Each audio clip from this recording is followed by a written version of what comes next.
കാജോളും പൃഥ്വിരാജും പ്രധാന വേഷങ്ങളിലെത്തുന്ന പുതിയ ചിത്രം സർസമീനിന്റെ അനൗൺസ്മെന്റ് വീഡിയോ പങ്കുവച്ച് അണിയറ പ്രവർത്തകർ. ജിയോ ഹോട്ട്സ്റ്റാറിലൂടെയാണ് വീഡിയോ പുറത്തുവിട്ടിരിക്കുന്നത്.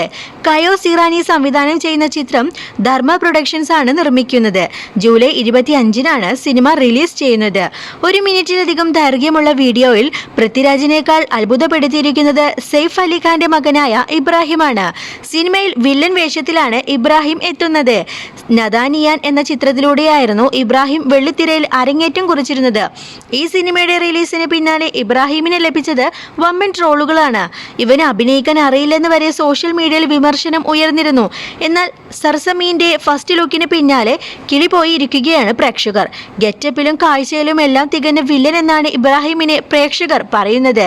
അതേസമയം രാഷ്ട്രത്തിന് പ്രഥമ പരിഗണന നൽകുന്ന ഒരു കർക്കശക്കാരനും സത്യസന്ധനുമായ സൈനിക ഉദ്യോഗസ്ഥന്റെ വേഷത്തിലാണ് പൃഥ്വിരാജ് അഭിനയിക്കുന്നത്.